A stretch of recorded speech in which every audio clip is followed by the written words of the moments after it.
appreciate your presence. I would ask that you please silence your phones before we begin.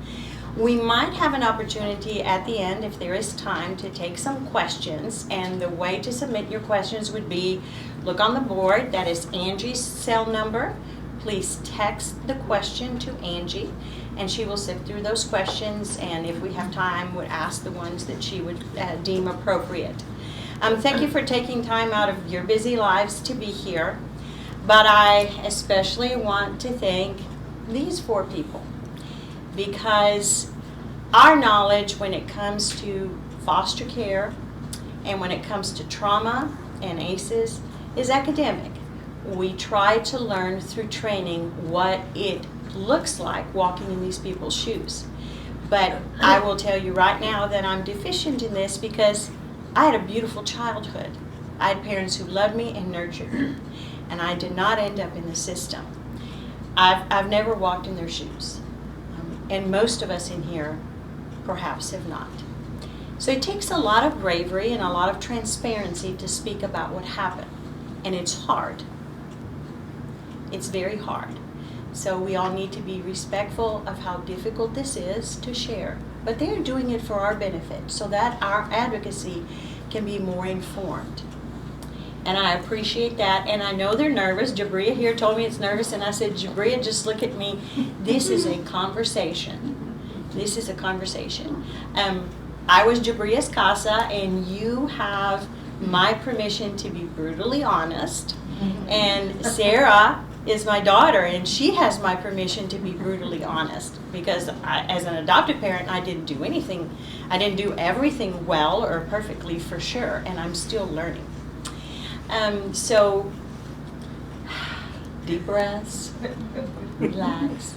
You're just talking to me, and all these people want to hear what you have to say.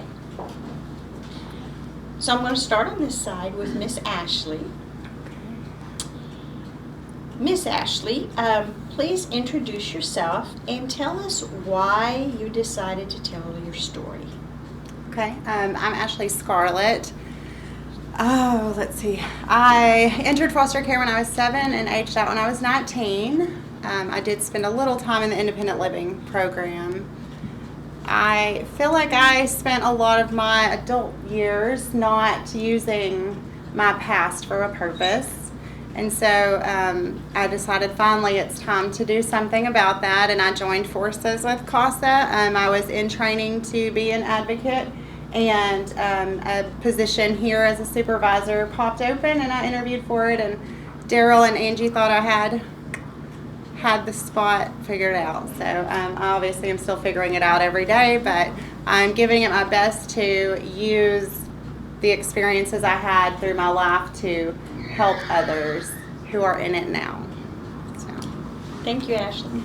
My dear. Okay, can you repeat the question? I will repeat the question. Introduce your lovely self and tell us why you want to share your story. I'm Jabria. I got into foster care when I was 4.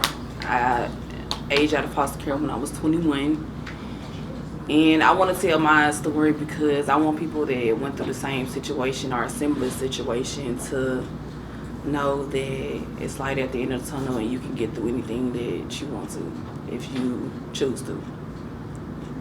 Thank you. Thank you for that. Mr. Rodney. I'm Rodney Govins. I work out of Lonoke County for her. I was in foster care. I was in a group home at Epworth Children's Home when I was 13 years old. I got out of the group home right before my 16th birthday and was taken in by a family, never formally adopted, but taken in by a family. And I was always told I didn't have an official CASA, but I had house parents and I had a case manager named Dr. Jerry Allred, and him and Miss Bellinger, my main house parent, told me, to whom much is given, much is expected. Everybody that I was at the group home with either ended up in jail or dead, except for 3 of us.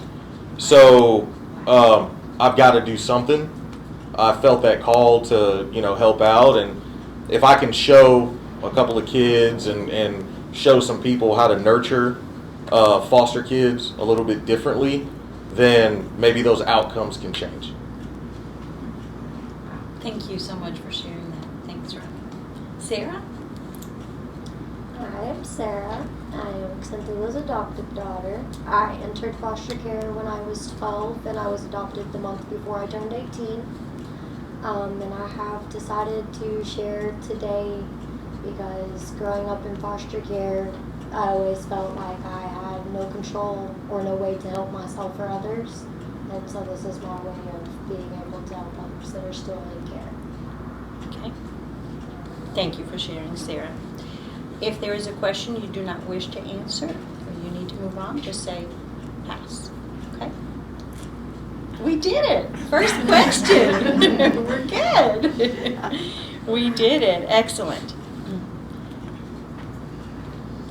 If you would like to share the reason why you were removed from your parents' custody and how that removal happened, you can share what you want. Don't feel pressure to share anything. But we can start with you again, Ashley. Are we starting with me every time? Oh, let's see. So, yeah, I was 7. I had a 1-year-old sister and then a brother who was 3 years older than me. We lived just a typical normal life. My mother worked for a local community college. She had a master's degree. I had a stepfather. They weren't married, and I didn't know he wasn't my father till much later in the home. So I thought, we were all just a family, And I never really had an answer as to what happened. I don't know if she had like a mental breakdown in her middle age or if it was drugs. But, things would just happen where she would open cans of food and say that we were being poisoned, or pull guns on people, or saw people watching us from ceilings and pushing us out of cars. And there was a lot. So I don't know what happened with her, but that's why we entered care. And my brother went to live with his father, and my sister went to live with her father, and I stayed in care. And I think the removal happened at school. I think it was a school removal. Thank you for sharing. Yeah.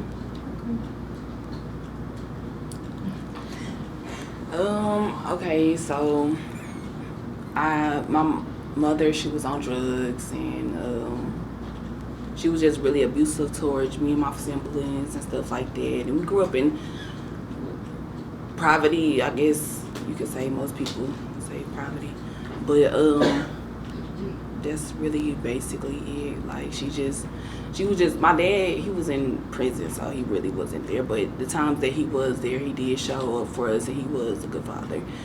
So I gotta, say that about him. Just my mom, she was just really messed up in the head, on drugs and abusive. We didn't really have food, and that's about it. That's all I would say. Thank you.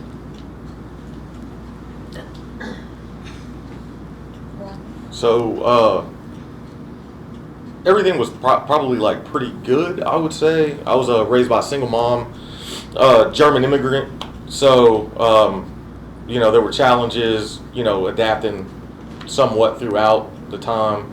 Right when I turned 11, right before Christmas, December 23rd, my father committed suicide, and we had just gotten visitation rights established.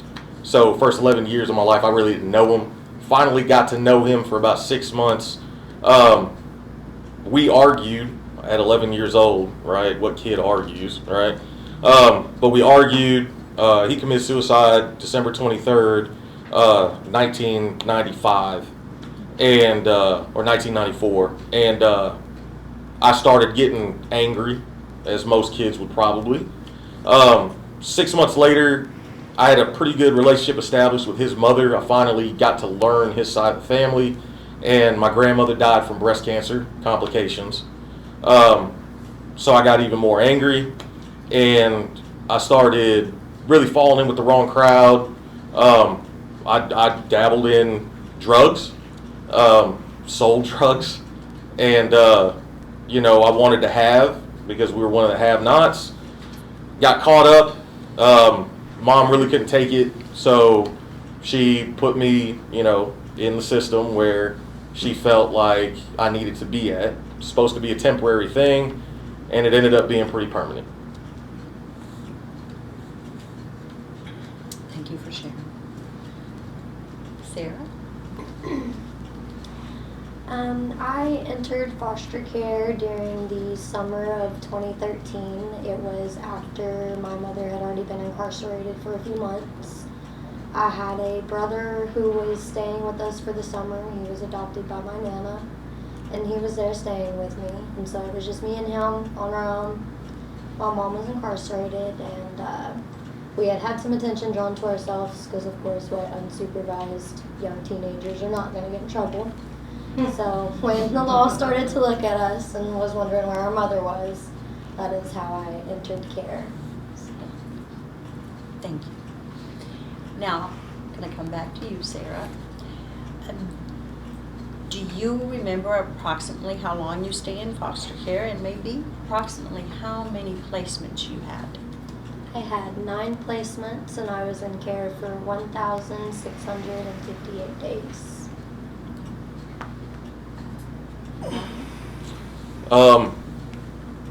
Really just the one placement, I spent some time at a facility for oppositional defiance disorder, and then at World Children's Home, so that's 2, and I was in care for about 2.5 years.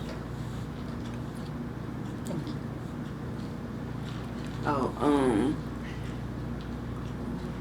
What was the question?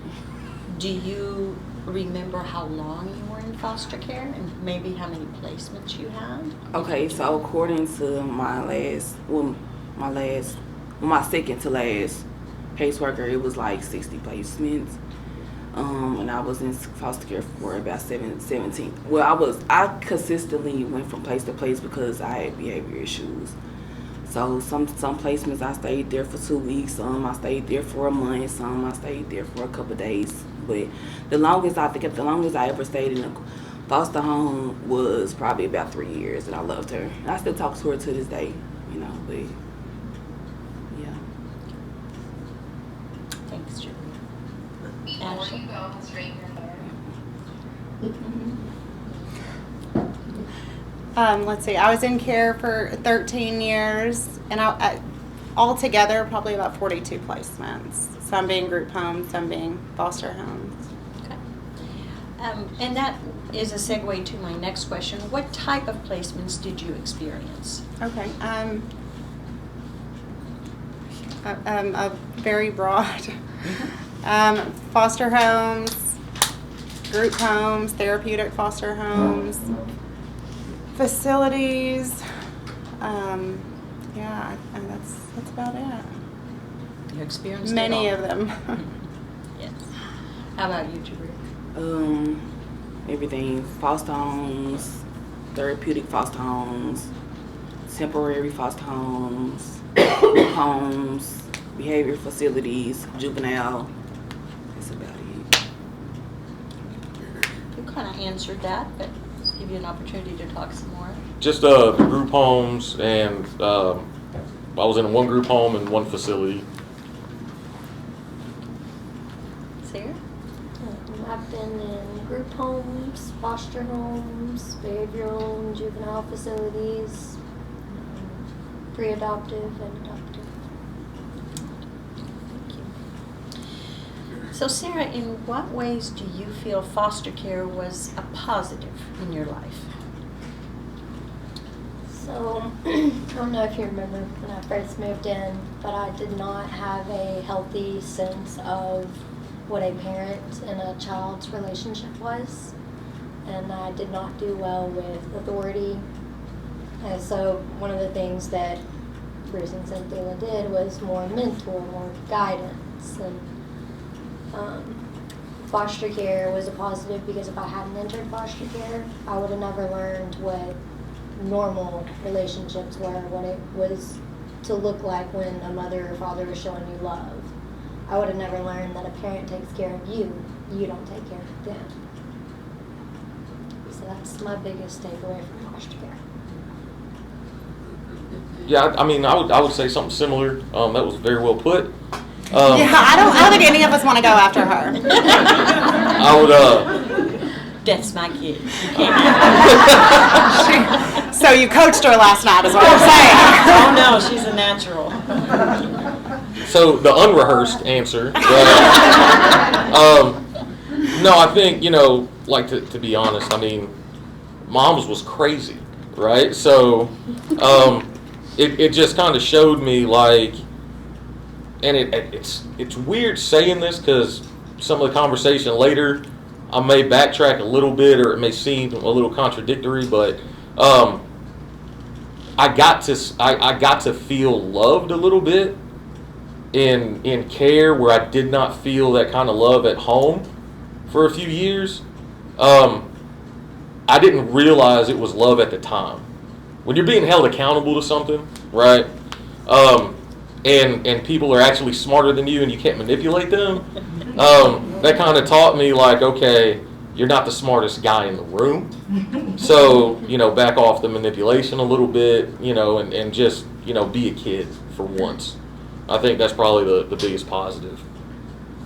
Thank you. Thank you for that insight. Ms. Jabria? I would say the only positive is basically they took me and my siblings out of what could have been probably a worse situation, but I don't know, but they took us out of a, pretty bad situation, and I could say put us in a better situation. Thank you. Ashley? Goodness. Yeah, I think I'm going to piggyback on Rodney's stuff a little bit. Like, there were moments of love and feeling someone care for you. There were peekaboo moments of that with caseworkers or certain foster parents. And yeah, when you're a young, rebellious, angry child, you don't absorb that like you would later. But yeah, that was a positive. So time and experience and looking back, now that you're just a tad older, a young adult, gives you a little bit of a different perspective, you would say. Oh yeah, I would certainly love to live in cabins by the river with canoes in my backyard again. Now I'm opening a big can of worms here. It's a very big can of worms, but if you want to pull some of those worms out and tell us in what ways do you feel foster care was a big negative?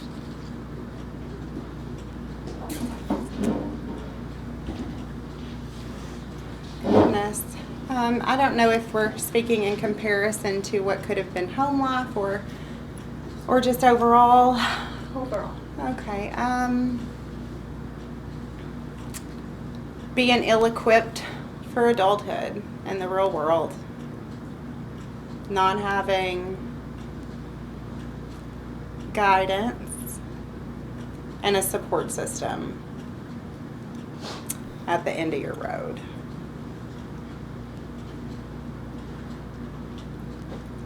Oh. It's back to you. I can say I got a lot to say about that actually. Go right ahead, girlfriend. So I feel like with a lot of foster kids, they pretty much place us where they feel like it's best for us and we don't have like no say so, and I really don't agree with it because like y'all not living with us in these homes. A lot of the stuff that happened, you either can't talk about it or they won't. You talk about it and they won't believe you. That's one of the things that I feel like they should really talk to the foster kids about what's going on in the home, how they feel about being in the home, or do they feel safe? Do they feel connected to their foster parents? Because you could be a real good foster parent, but if the vibe is not there, they don't feel like they connect or have some type of similarity and stuff like that, then it's just it's gonna be awkward, and it's just it's not gonna ill will for the foster parent and foster child to me. So like having say so about placement is important. I would say like I wish DHS was more understanding about where I come from and how I wish they would understand it. I wish they would have understood that I wasn't just an angry kid. Like I had issues and I was going through depression and all of it being away from my family, being in the home where I don't even know these people. Like, I ain't never seen these people a day in my life. Like, no. And I feel like that's really about it. I really don't know what else to say, but I just feel like we should have had more say so in our life, because it ain't DHS life. It ain't, the caseworker, the judge, the lawyer. It's nobody life but ours. And then if they do it, and then another thing is like when I was in facilities for people that didn't really have a foster home or people to actually go to for visitation, and having that sense of family on the holidays and stuff like that. I feel like that's another thing that they need to work on, is providing that support system and that love and care that we need on holidays. Like, that was holidays. I hated holidays. Those were the days that I had planned on acting up, because I didn't have that type of support. And then family, like I know it's good people out here that want to be our family, and to be adoptive parents and all of that type of stuff, but it's different. I feel like they shouldn't be so quick to like take us from our immediate family. Like, we still need our immediate family. Those are the people that we can relate to more. I mean, I know that, but sometimes it's a dangerous situation, but it's actually like families out here family members out here that be wanting to keep in contact, whether it be their cousin, their AT or something like that. We still need that type of support. And also, I was talking to Ms. Groom about this, and Ms. Ashley about this earlier. You shouldn't be learning how to drive at 18. It's something that you should have been learning how to do at 15, 16. Like, when I turned 18 and I didn't know how to drive, and everybody that was my age knew how to drive and had a car, I felt like that was a big issue, because now I'm not going to sit up and pour my whole life to them. Like, I did this and this. This is why I can't drive, and, this and that. No, like, they should make it more comfortable for us to transition into like the adulthood. But yeah, definitely driving and learning about credit, learning about savings that's something that should be started at 15, 16. So I feel like they felt this waiting to teach us that at 18. So yeah. You did have a lot to say, girlfriend. Thank you. Thank you for that. I had to tell the truth. Yeah, girl. How much more time we got? So I'll begin with to go on the independent living side. One of the biggest issues that I had watching the system. So at Epworth Children's Home, I was in the independent living program. So at 15, I got a waiver signed since I was a junior in high school. They allowed me to stay in the apartment off campus, right? So I was only there for a couple of months, ended up moving out anyway. Their independent living program, top notch. The department, they called it DSS at the time, Department of Social Services, their caseworkers didn't even pay attention. DSS as a whole, DHS now, DHS as a whole does not pay attention to the need for independent living. And I don't even think those conversations need to start at 15. I think they need to start at 14. Yeah, right. Because 14 is typically where we see 14, 15 when you start becoming a freshman in high school. We're already, let's be honest about the situation, you're in foster care. This isn't normal. This is not going to be the 90% of the kids that you're going to school with. So automatically you're going to be isolated. Automatically you're going to be shunned, right? God forbid you participate in extracurricular activities, because now you got to go argue for DSS or DHS to pay for some cleats so you can play football. I've been there, right? Get a singlet for wrestling, which is an off-brand, sport anyway. So you're already in a hard situation, and they make it harder on you. It almost feels like the department goes out of their way, and this is just a perception thing, but it feels like as that child, DHS is going out of their way to make my life harder. It's just infuriating. So that part. I would also say, for me, holidays suck anyway. I mean, Dad took his own life pretty close to Christmas, so I got kids now, and Christmas still sucks for me. But I think understanding the needs of the child on an individual basis instead of lumping kids together into age groups. My needs at 14 weren't the same needs of another 14-year-old. I was rising sophomore in high school. I was in honors classes, AP classes, and everything, which helped manipulate a lot of adults, by the way. Kept me out of trouble. But it was, my needs were more along the lines of a high school junior or senior. Why you got me over here with the 14-year-old kids? I already know all that stuff. I was raised by a woman that was going blind and deaf. I've been balancing checkbooks since I was 6 years old. I don't need that. I need this over here, right? Teaching them how to drive. I think you have to be able to take the cuffs off, right? Not just the caseworker, but the PAs. Everybody take the cuffs off and actually treat the child like a child. Normalize it as much as you can because it's already not normal. So why go out of your way to keep it feeling not normal for the child? Because all that's going to happen is when they turn 18, nobody's ever done anything for me. Why am I going to allow somebody to do something for me right now? Thanks.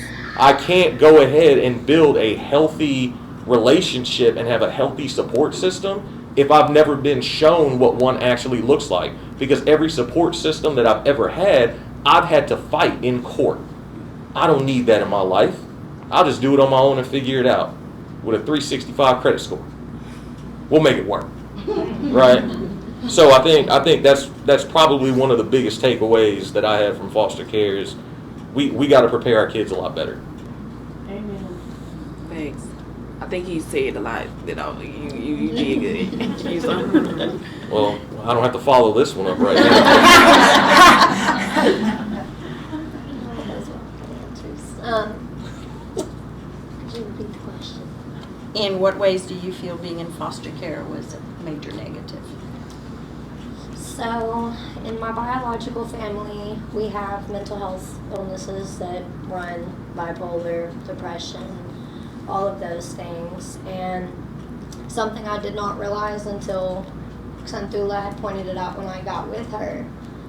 We were looking into me going back to therapy and counseling pretty close to my adoption. And that's because I had resented that for a long time through foster care because I never felt that it helped. And come to find out, there was therapists and counselors who would specialize in certain things.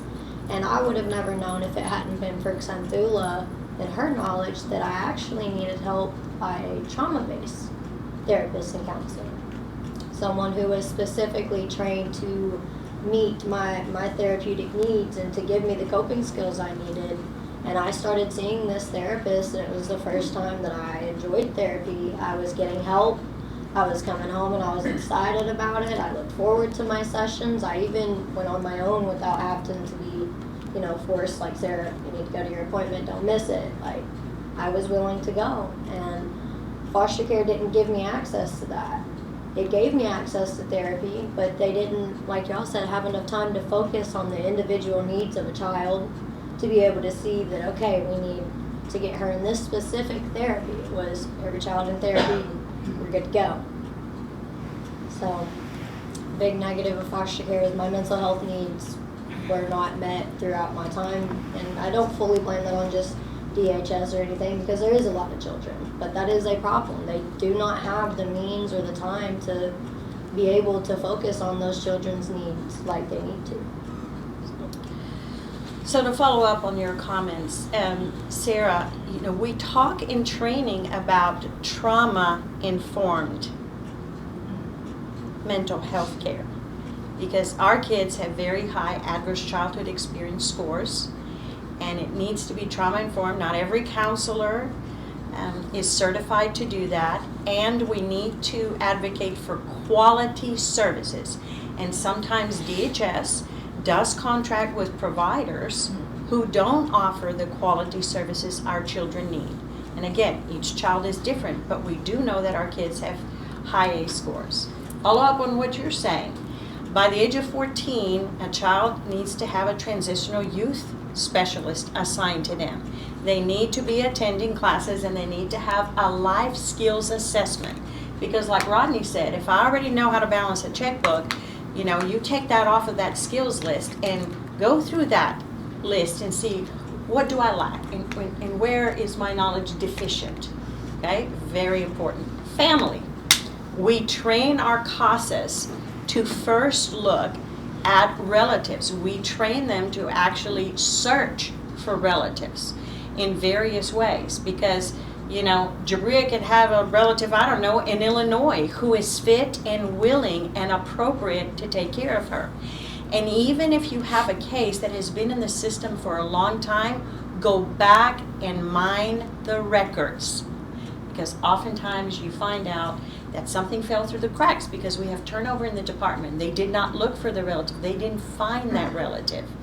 And we know that children fare better if they can stay with family, especially the family of origin, but even extended family, if those relatives are safe and appropriate and have been vetted.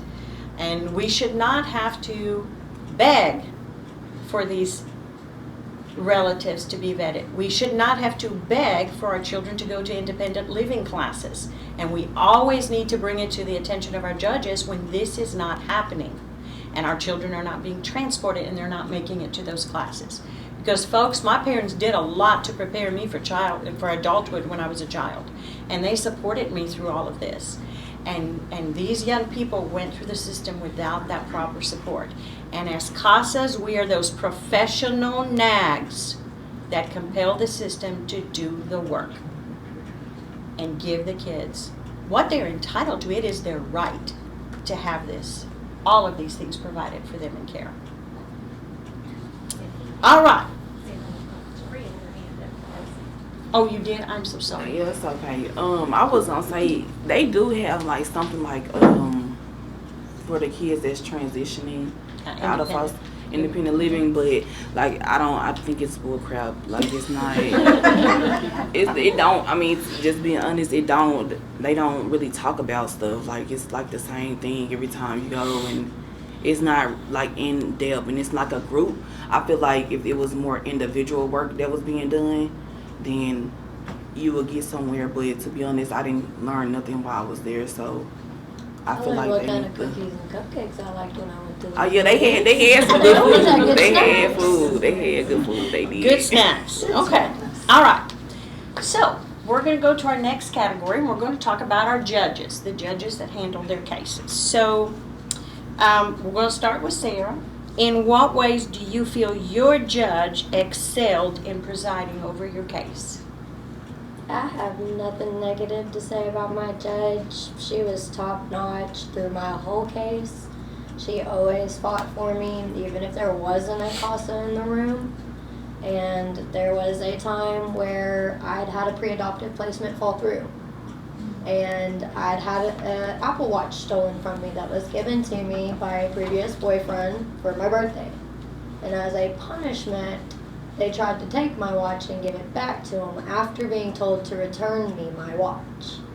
And if it had not been for my judge and my mom and my attorney and them actually going to bat for me, and my judge saying, no, this is not right, we're not going to overlook this, nothing would have been done.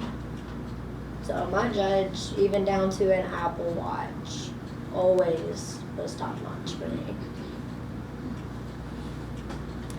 Boy, so at the time, right, angry kid, I hated Judge Abigail Johnson. Hated her with a passion. I thought I should have this and that and the other because I was making great grades, because I was in extracurricular activities. But Judge Johnson never let me forget. Did you not remember selling a dime bag over here and getting caught? I don't care that you got, that you're taking pre-calculus. I don't care about none of that. You can't do this. I have to give her credit. In hindsight, she had every right and every precedent. She could have sent me to the Department of Juvenile Justice for an indeterminate amount of time. She could have put me in there for a few years. In South Carolina, they actually gave out years, right? So she could have sent me away for years for dabbling and dealing with drugs. She didn't. She made sure that I went to a facility for oppositional defiance disorder, comes to find out, and then at Where Children's Home. She gave me a second chance. At the time, I didn't really feel like it was a second chance, being taken out of the home, not with my friends. I had to move across town, whole ordeal. For a 13-year-old, that's a big thing, right? But in hindsight, it was one of the best things that probably could have occurred. I wish she would have phrased things a little differently. I don't know if you ever been cussed out by a judge, but it don't feel good. But in hindsight, I got to give Judge Abigail Johnson a lot of credit. Thank you. Thank you for sharing. I actually love the judges that I can remember. I actually love them. I like Miss Judge James. I like the fact that she got on to me and she got on to the caseworker. She did not play about her kids on her caseload, and I had mad respect for that because, you showing that you care and you showing that not only what the caseworkers have to say is important, but what I have to say is important as well, and I appreciated that. Thank you. Ashley?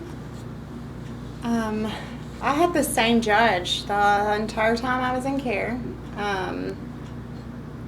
I can't say, he was always very stern, but he was also, he also had a big heart and was kind and would make sure that things were done in my best interest. And I think also it's important to realize that as a judge, you're the most important person that child sees. So if it's even for like 5 minutes, or 10 minutes, like they're going to pick things up from you. They're going to idolize you in that moment. Like my judge, he used to always take a piece of tape off of his dispenser and he would sit there and play with it.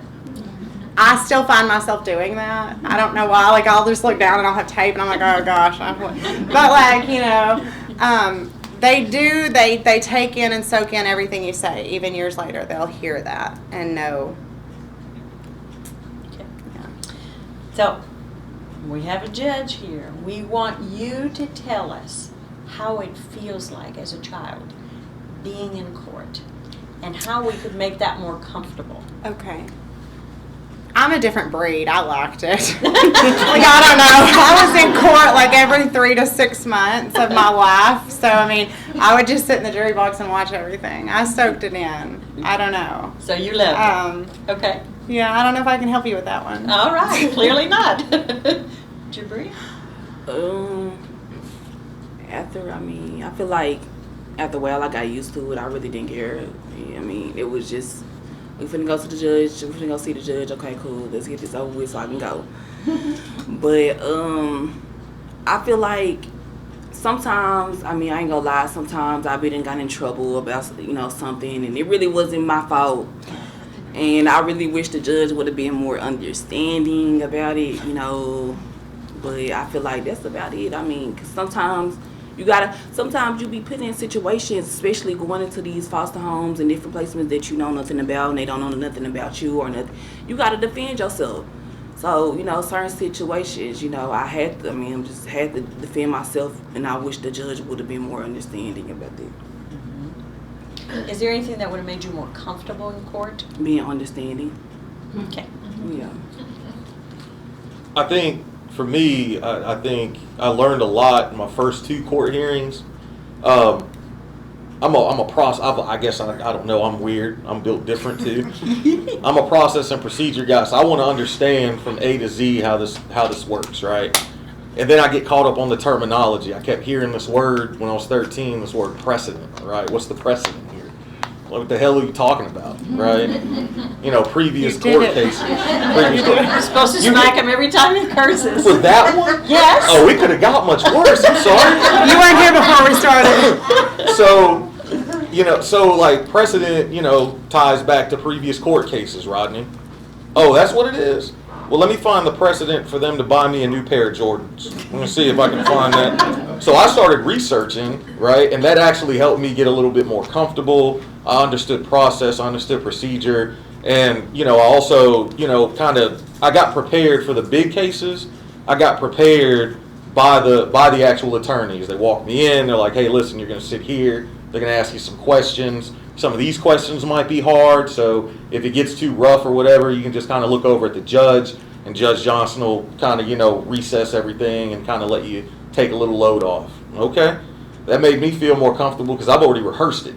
So now I know what to expect. right? For the most part, right? Sometimes it's off script. Some, when you're playing defense in the 3-4, sometimes you got to shift over to a 4-2-5. That's just the way it is on the field, right? So sometimes you gotta ad lib, but at least you're comfortable because you've walked through the play over and over again, and that really helped me out. That would have helped out a lot of my young kids too. Thank you. Sarah? Did you repeat the question? What do you want to say to judges about what it feels like to be in court and what might make a child more comfortable in court? For me, I've always been somebody who's heavily anxiety filled. So anytime there was test, speech, presentation, court, that would just get me jumping and nervous. And my biggest thing is because as a child with an addict parent, when you hear court, that's a scary word. It's a rough day. Nobody knows what's happening. And so anytime I would hear, hey, you have court coming up, it didn't matter that I'd already been, I instantly would feel sick. What's going to happen? Am I going to be in trouble? Am I going to be moved? It always made me feel unsure and unsteady. And when I would get to court, it didn't help ease me. When I used to go to court, I was from Woodruff County, which is Augusta, very small court area. So we didn't just have foster care court. It was felony court, misdemeanor court. It was all in one. So when I would walk in, I would look around and I would see my mom's friends from my childhood, people I knew from the grocery store. And when my case was called, it was in front of everybody. So when I would go up, my case was discussed in front of all my mom's friends, who she may or may still be talking to, people who knew me from before I even came in care and so would share or whatever. So court always was nerve-wracking for me. I can think of one time that the courtroom was cleared for me to actually talk to the judge one-on-one and feel comfortable. Other than that, it was always discussed out in the open. I always had to wait on everyone else's case in order, whether it was they were going up for a traffic violation or a drug violation. So court for me was always long, always scary, and nobody ever sat down and was like, court is not because you're in trouble. So that was never broke down to me. So it never hit me that, okay, I know I don't get in trouble when I go to court, but like I'm still scared every single time I hear I have court, because I just never was explained to me thoroughly or properly. So, Okay, segue off that. I became an advocate here in 2014, and we have the privilege of having all of our court hearings here upstairs, and they are closed court hearings, private court hearings. Only the people who need to be there are there. So when Sarah came into our home as a pre-adoptive placement, and I went to her first court hearing, I walked in and there were all these people. What are all these people? And Sarah's going, oh, hey, hi, what you do? I said, who are all these people, Sarah? She goes, the community. And I said, what is happening here? I was so shocked to see that this court hearing was open. And then I had to talk to her CASA. I said, something's wrong here. We don't do this like this in Pulaski County. I thought, my goodness, everybody gets to hear everybody's business. In fact, when we went back for the next court hearing, was our adoption hearing, we asked for it to be a closed hearing. And folks, as a CASA, if you're not here in Pulaski County, you can advocate for all of these hearings to be closed hearings, and especially when these kids have to testify and they have to talk about their traumas and what happened to them. They should not have to relive all this in front of the whole community. That should be a change across all courtrooms in this state when it comes to dependency neglect cases. That's my soapbox right there. All right, we're going to talk about foster parents. Can you describe some of the best foster placements you've been in? What do you think made these foster parents truly stand out if you had that experience? Well,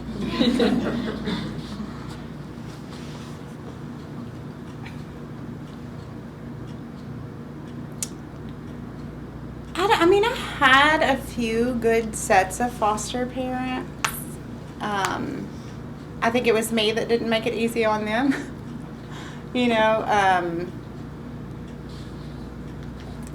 I think it's just consistency and staying committed and not just throwing children away that have been thrown away so much. And understanding that behavioral issues, like really having an education on that. It's not just because they want to act out and they're bad kids. or you can tell them don't do this, and it's so much deeper than that, and it's deep rooted in trauma, and foster kids are just gonna, they're just gonna act out. It's not a reason to throw them away. I think it's a matter of understanding and finding ways as a foster parent who's trying to build trust with a child to address the behaviors and find the root of the problem. Thank you. Jabari? What was the question again? So what were some good foster homes you were in, and why do you think that made them stand out? Okay, so I'm gonna speak on the foster home, the longest foster home I was in, which was 3 years. What made her stand out, she was very patient with me, and I could talk to her about anything, and I really, even though I still, in those 3 years, I still had a lot of behavior problems. A lot of it, went away because, like, I know, like, for a fact, when I go home, I can tell Miss Mary, about my day and what's going on, and I can actually talk to her and just be honest and open. Just being, she was patient. She was just, and she could cook, and I love to eat. So she definitely got down in the kitchen, and she taught me a lot in the kitchen, stuff that I wanted to learn with my own mother. Like, I wanted to learn how to pick greens or do this or do that. And she taught me that. So yeah, patience, understanding, and I feel like just being, if you're gonna be a foster parent, you need to be okay with being an actual parent. I feel like some people look at it more as a job than like an actual role, like being an actual parent. Like, I should be able to come to you like I would my mama. Like, I should be able to be like, yeah, this is going on at school, and they picking on me, and this is what's going on at school, so I need you to talk to the principal and nip this in the bud. Like, you shouldn't mind doing stuff like that. I take it you would if it was your own child. They were coming home and telling you somebody was doing this any parent that's all the way there it should go to the school. Thank you. And look at you, you were nervous. Look at all that great talking you're doing here, girl. I feel like I'm, You're doing great. Thank you. Thank you, my dear. So, Miss Lil Bellinger was my house parent, my primary house parent at Epworth for a little over a year and a half. And that woman has a place in my heart that nothing could ever, just displace. She was hard on me. Really, she was hard on all three of us that made it out. She was really hard on us, unfairly hard. And she just had this demeanor about her. When you talk about consistency, right? She was always there to listen, but if she's listening, you gonna get the opinion that follows, and you better be prepared for that opinion because it is unfiltered and raw. She was the best house parent that place had ever had. Any placement, any group home that I've ever seen, she's the best one. I think for me, it was dejecting to be at that group home for those 2+ years because I'm watching, to kind of go to your point, I'm watching kids. Listen, at 13 years old, we're in the oldest, we're in Doug Gray Cottage, it's the old kids' cottage. So we're all in high school. We know we're not getting adopted.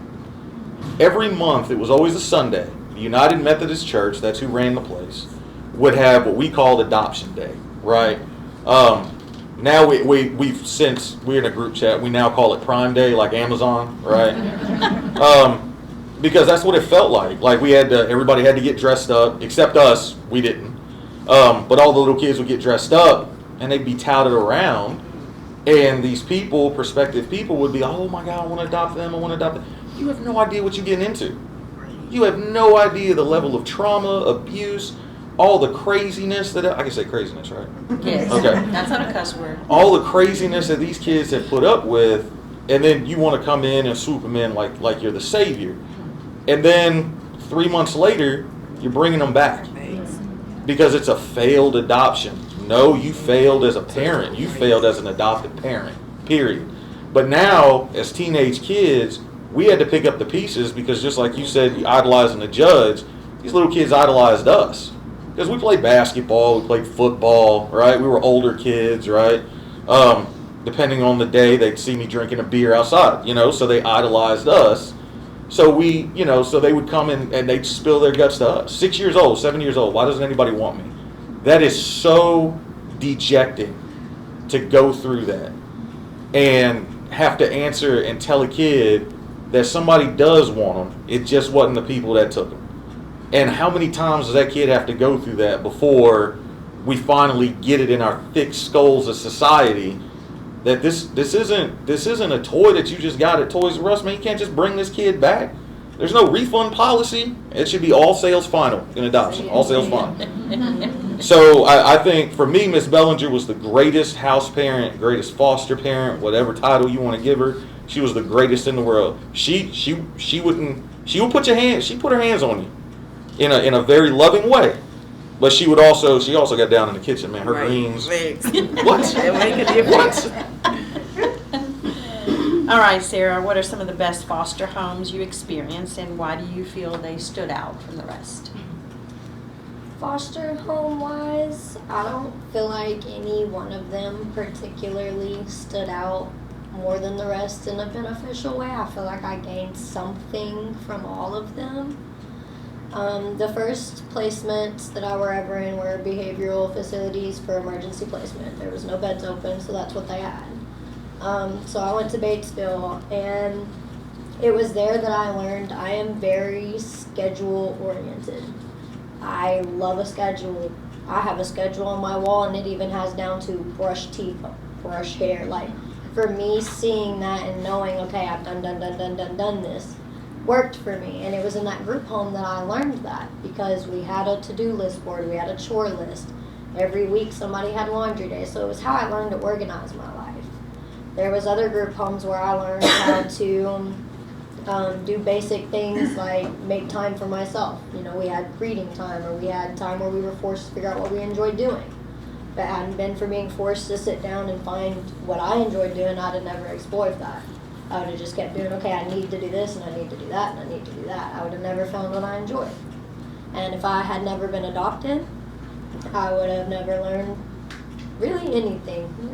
My parents, and they're the best placement. And they're not my foster placement, they were my forever placement.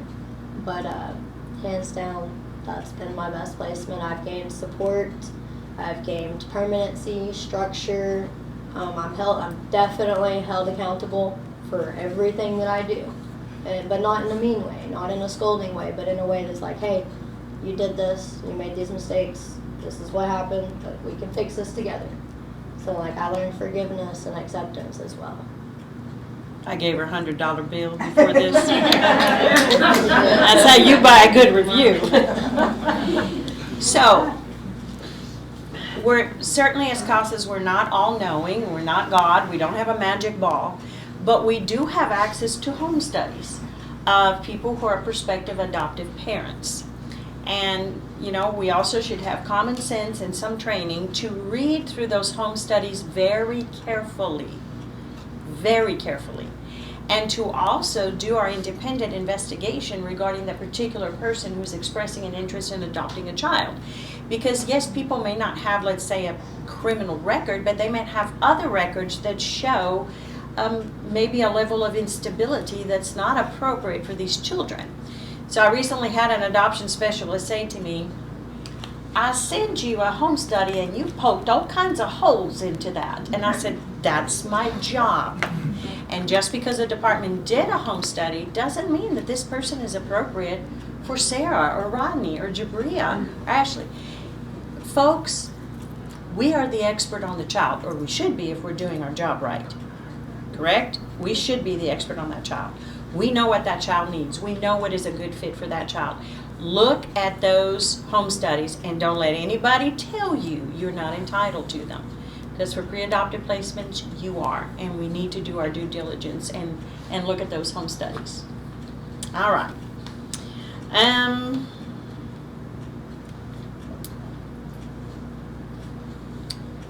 So I'm just going to let whoever wants from this panel to answer this question, because that's another big can of worms. Do you want to describe some of the worst placements you've experienced?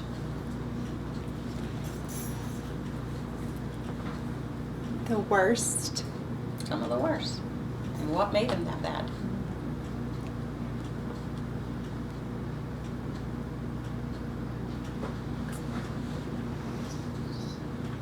We can always talk about Miss J. I had a foster parent. I had just got my first job, and I was working at a dairy bar, and I had a foster parent who wasn't very kind, wasn't very nice. I was walking back and forth to work, and if any of y'all are familiar with DeVal's Bluff and Desart, that's a long 15-minute drive, so it's quite a bit of a walk when you're working. I also had that same foster parent. She did not particularly want me eating the food that she bought at her home because I had a job. So I bought my food, I paid my phone bill, and when my CASA asked if she could get me a bicycle to ride on the highway back and forth to work, my foster parent said sure, but she can't ride the bicycle on the highway. So yes, I could have a bicycle, but I could not use my bicycle.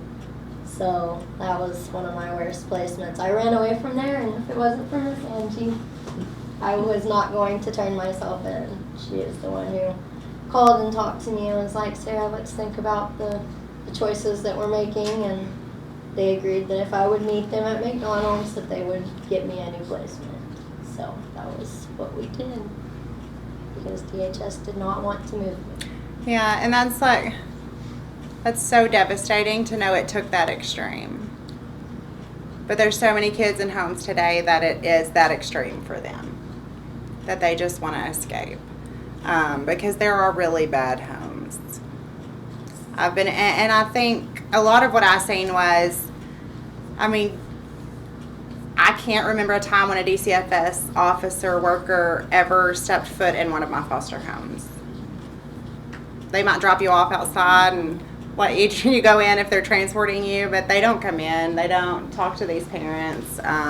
Very minimally do they have conversations. I know I had one foster home where this lady was just super crazy, y'all. Like, I was very, very small at the time, but she still would make me wear like a girdle to bed at night because I wasn't small enough. And I can't remember eating in her home except for when she had left to go to the casino one night, and me and my foster siblings made this huge bowl of ramen noodles with cheese, and we scarfed them down and then threw them up all over the house.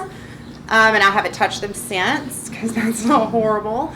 But she would lock her stepson in a room with animal feces for days and weeks in front of us. She would lock us in the house or different parts of the house from doors. And DCFS had no clue, or if they did know, like, they just ignored it because, well, there's a shortage of foster homes, you know. And I was in foster homes where there was absolutely no parenting, you know, where they just are collecting a check. You know, I was 13 dating a 23-year-old man with my foster parents' permission, allowing this man to come around, and ultimately I ended up getting in a vehicle accident and spending 3 months in a hospital with internal bleeding and lots of bones broken. So, there's there are some rough foster homes out there. Yeah. So just because somebody has a licensed foster home does not mean they're quality foster parents. And as CASAs, we are required to set our eyes on that child in their home placement at least once a month with a second contact, either in that placement or elsewhere. And we have to have time individually with the child so the child can speak to us in freedom about what is happening in their lives. And when you go in that foster home, you find out where that baby's sleeping. You look at their sleeping arrangements. Oh, give me a tour of your house, because he could have a meth lab in his bedroom. You know, we look at the environment where these children are, and that's very important. We have very good foster homes and very good foster parents, and I'm sorry, we have some foster parents who are abusive and neglectful. And we need to be very vigilant. And as CASAs, we're also mandated reporters. So we see neglect or abuse, we absolutely report that. And a lot of our kids have been abused in care. It's sad to say, but it does happen. This question doesn't apply to all of you, but were you ever in a pre-adoptive placement? And if so, what was that experience like? So anybody can answer that. I was like I was probably about 8 or 9, and I went to a foster parent, and this was actually one of the abusive foster homes that I was in, but a lot of stuff happened there, and she will basically with me with stench cords and pour hot water over my head and all type of like stuff that it was just punishment for like acting up at school basically, or not cleaning my room or doing something that she said to do that I just didn't want to do. I was oppositional defiant at the time. But she was actually like one court hearing away from adopting me until I actually grew the balls to like say, hey, I'm going through this in my foster home and this and that is happening. And the last night of me like being there, I had ran away. I mean, I ran into an officer. Actually, I ran to this lady house. It was a neighbor, and then they had called the police officer. And he was really nice to me. I still don't do cops, but then I really didn't do cops. I really didn't do cops then. I was just like, I'm just over it. I'm just over the whole government, law enforcement, DHS, everybody. So I'm like, I didn't had nobody to like talk to about what was going on, and the people that I did talk to about what's going on would be my siblings, because they was able to like come there and visit and stuff. But she had grown them so well to the point where they didn't even believe anything that I had said, and that kind of made me angry towards them, because I'm like, y'all, I'm your little sister, like you supposed to have my back, you my big brother, like come on now. But I got over there, but yeah. That's why I feel like it is important for people not only to like come into the foster home every month and do a home evaluation, but we need to like visit the people. They should be able to visit with their workers one-on-one individually, because there's certain stuff that you wouldn't say in front of a foster parent in the home that you probably would say if they pulled you to the side or took you out and something, and it was just y'all too. So yeah.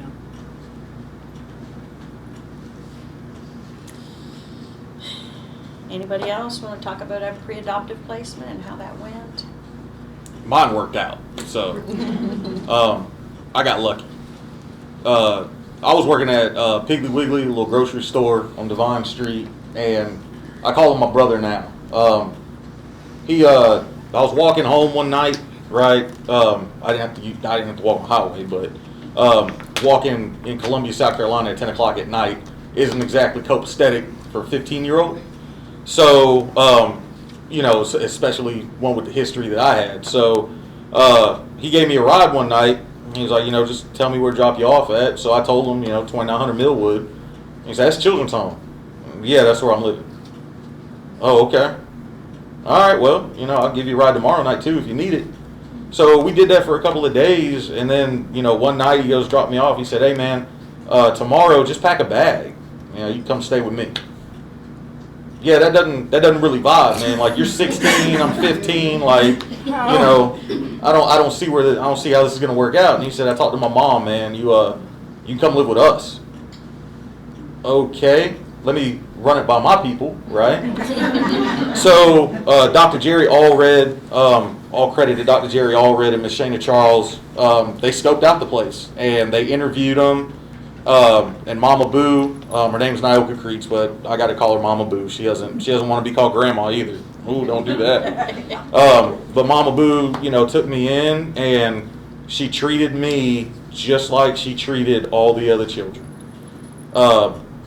She has 2 daughters and a son of her own, and I came in, and she made me fit in, which wasn't hard, but she made me fit in, and she made me feel like I really was a part of the family.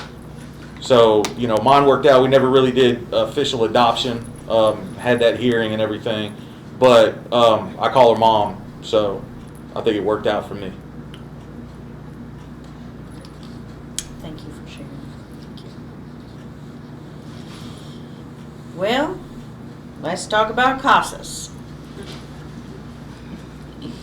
All right, Sarah, we're going to start with you. First, did you have a CASA? How long did you have a CASA, and how do you feel about this CASA's involvement? Positive and negative, we want the absolute truth here. Yes, I had a CASA. Her name was Miss Terry. I don't remember exactly how long she was with a CASA, but I know that I didn't start with a CASA.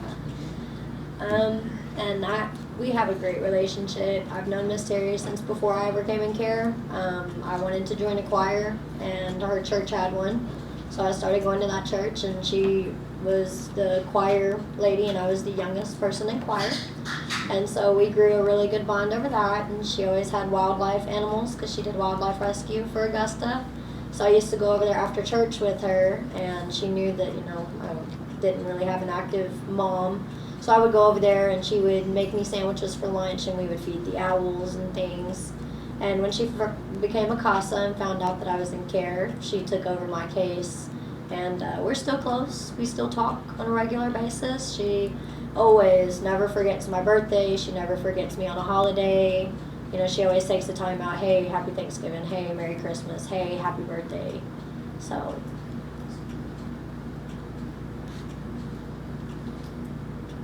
She is top notch. She really is. Terry is. I didn't have a CASA.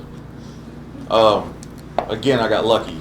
I got a case manager named Dr. Jerry Allred, and I got a caseworker named Miss Shana Charles. They were kind of my advocates, so I didn't really get a CASA per se, which kind of, I'm talking to Dr. Allred, and he always, so who much is given, much is required. Yeah, I hear you. So that's why I became a CASA, is to get him off my back. Excellent. Jabria? Okay, what was the question? You said. Now, did you have a CASA? If so, for how long? And what were your experience with your CASA? Positive and negative. Remember, you can tell the whole truth. Keep it truthful.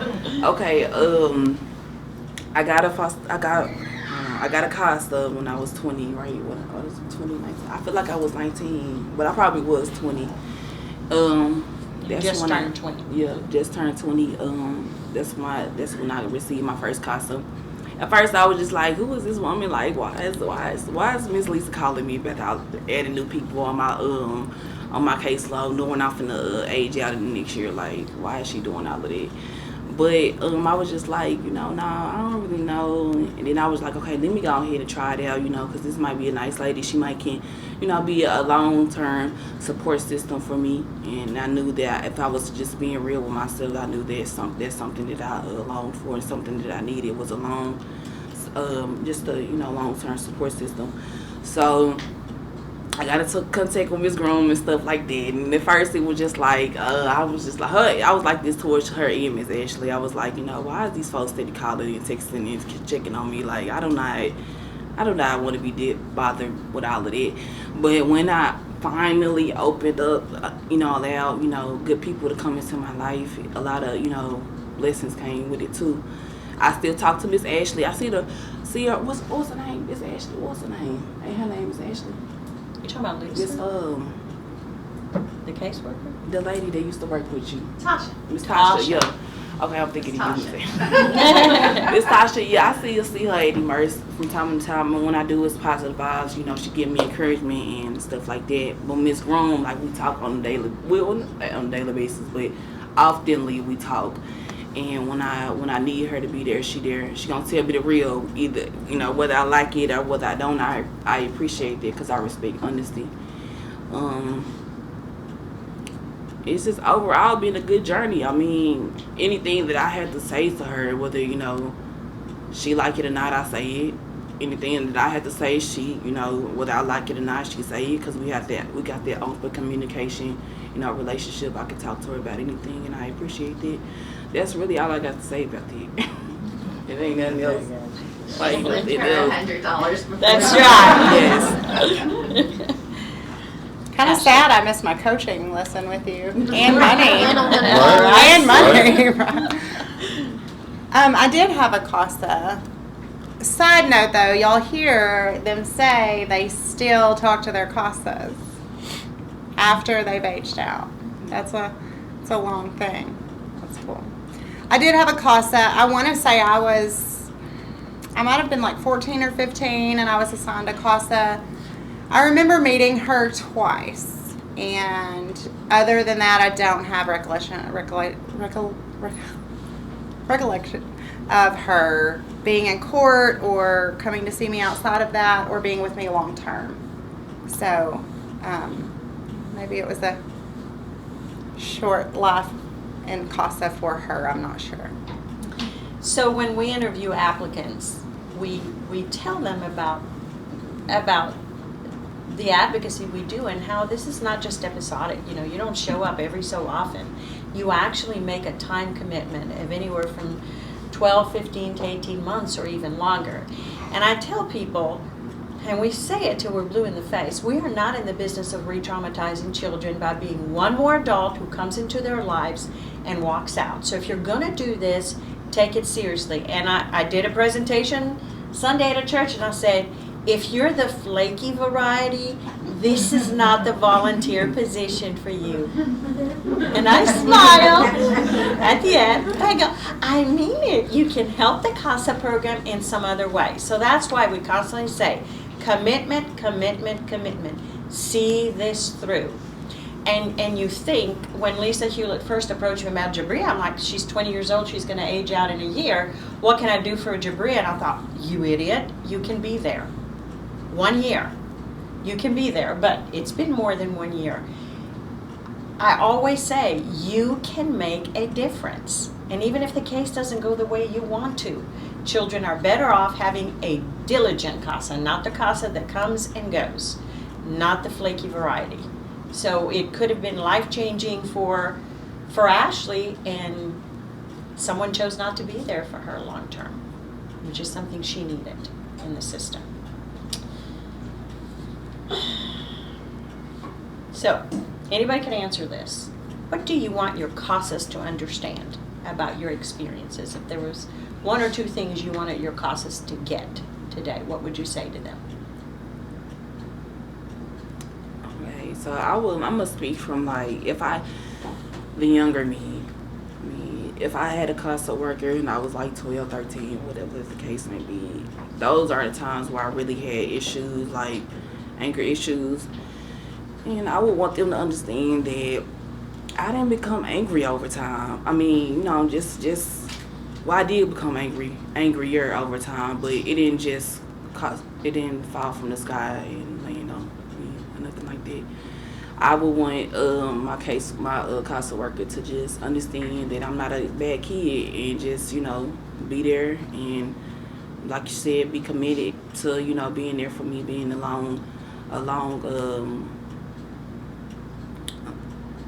being a support system, yeah, put it like that. Just being understanding.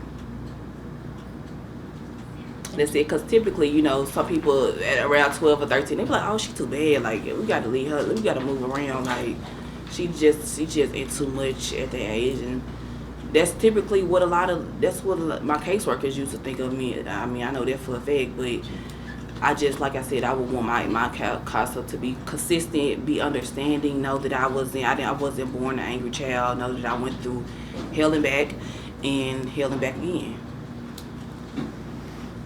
Thank you. Anybody else? I think for me, if you know, my case manager adapted very well, but you got to have tough skin. I made many a house parent cry. I made Judge Abigail Johnson pretty upset a couple times with my mouth. You got to have tough skin and be able to deal with the challenge of that child. Because I'll tell you, these kids today, and you know, Grand Prairie CASA, they give me all the good ones. They can definitely push you to the limit. That's what they're really good at, right? Because they are angry, they are dejected, they feel abandoned, So they got to take it out on somebody, right? So just have tough skin and just know that, being there for the kid, it's not going to pay off in the first 5 minutes. Give it 5 months. Sometimes give it 5 years, right? But it pays off in the end. For sure. My CASA was during my time in care, the one person that I'd never questioned to show up. So if I could say anything to my CASA, it would be thank you for showing me that even if my foster home or group home parents weren't going to come, she was going to be at that choir concert. Even if they weren't checking those grades, I had a C in choir, and boy, let me tell you, she called me and chewed me for a whole semester over a C in choir. And my foster parents didn't do that, so it was almost like I had that grandparent that I never had. She bought me birthday gifts, Christmas gifts, and if she didn't, there was always a phone call. Anytime I had any event in school coming up, she made sure to know about it. She made sure to let my judge know about my grades, and anybody else she could brag on me about. So, if I could say anything to my CASA, it would be that she was the most important person in my case. Absolutely. The most important.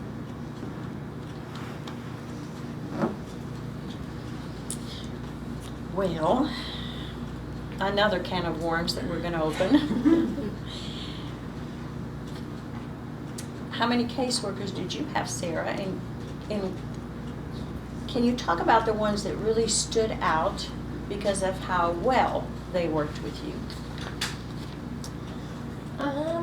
I had from Woodruff County 4 caseworkers, and then when you're put in a different county that's so distant from the county you're from, you may get what they call a secondary caseworker from the county you're currently residing in that will come from that office and visit you or do your clothing vouchers, whatever a caseworker may need to do if that one didn't have time. So I'm from Woodruff County, but I had a secondary caseworker from White County, and I put her through the ringer from day one. I pushed her away with everything in me, from cursing at her to acting a fool in public to making visits difficult. Yes, I was that child that did that.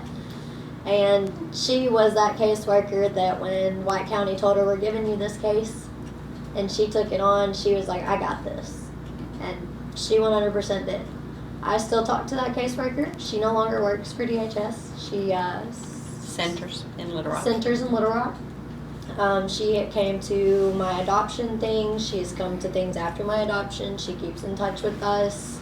Her family, her children and stuff come over. And so, that caseworker made the difference in my case as well. So I got lucky with a caseworker and a CASA. I had 2. I had Dr. Allred and then I had Miss Charles. I still talk to both of them to this day. Anytime I go back to Columbia, South Carolina, make sure to drop in, because if they hear that I'm in town and I didn't stop by, it's another freaking thing. So, Getting close. I was gonna say, I didn't say it. You didn't. You thunk it. Whenever we're talking about DHS, I think many things. So do I, brother. But I just had the 2 caseworkers. Okay. Now, how many do you think you had, and I who stood out? I done had a lot of them. I can really only remember the names of the ones that I actually liked. I know one person that I just couldn't stand. I'm not gonna mention his name, but my first caseworker, my very first caseworker, I still remember her, and I think she was my caseworker until I was 7.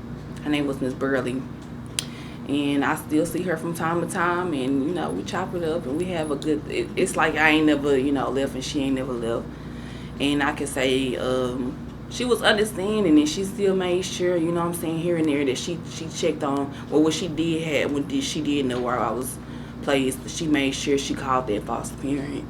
And how Jabria doing? Is she okay? Let me talk to her. Let me talk some sense into her. Let me just talk to her. And then she was just there. She was there. Then I had another caseworker. I think she was my caseworker around 14 or 15. Her name was Miss Kawachi. And she was cool. She was cool. Now I think she was cool because We came from the same background, like, having, what I'm saying, behavior issues, anger issues, growing up in the hood, like, being in certain environments, like, she just understood me. And not only did she understand me, she actually took the time to, like, girl, let me help you with your hair. Like, what I'm saying, let me help you with your hair. Let me, what I'm saying, help you with your appearance. Let me show you things that you should have been taught when you was younger from your own mother.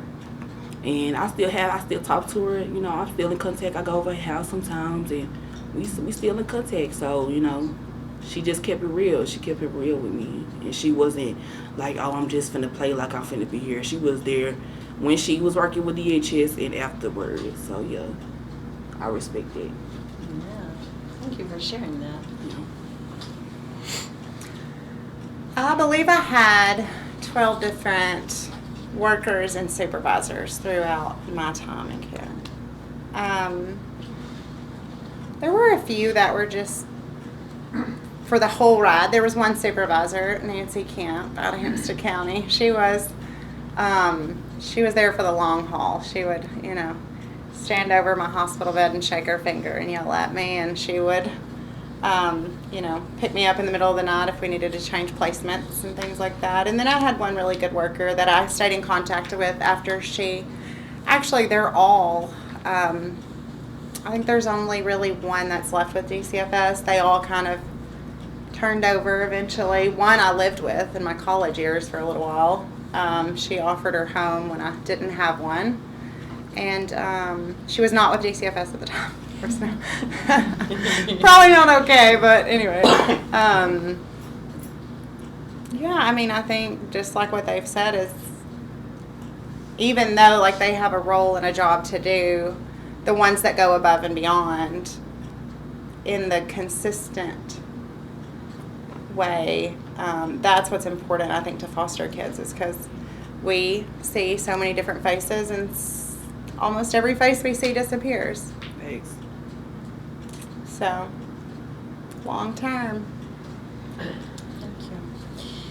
Now, we've touched on this previously, but throw it out there again in case you want to make any additional comments. So, while in care, you did receive some services such as counseling. Do you think those were helpful? Do you think you received quality services to address your particular needs? Services, what other services could have been utilized? Where do you think the system failed you there when it comes to services? I would say medication. Like, everybody don't need medication. Kids shouldn't be taking 8 and 9 and 10 pills a day. I mean, that's not gonna make their depression go away. That's not gonna make their anxiety go. I'm gonna speak for me, personally. I can't say because everybody different, but me personally, like, I was on 9 and 10 different. That didn't do nothing but make me very slump and even more irritable. So I feel like medication, like, they need to understand that medication is not the cure to everything. Therapists, as far as I would say psychiatrists wise, because that's what they do. But as far as therapists, like, I feel like most therapists need to understand that you provided me with this service is not going to help me heal 100%. That's a journey that I have to take on my own. And I feel like therapists need to, like, be more understanding. Like, they're like, you can give me all the tools all you want to, but until I'm actually tired of being an angry person, actually tired of going from place to place, and until I'm actually ready to receive that help, your help is not really going to do anything. So that's why I feel like it's important for therapists to have patience and understand that you can't control everything. You can't control my anger issues and how I deal with anger and stuff like that. Because I feel like when they feel like they can't control, or you're not getting into my head or something like that, you feel like, okay, well, we can't do nothing with her. Now we finna put her over here into this placement until they get tired, and then we finna put her over here into this placement until they get tired, and it's not right.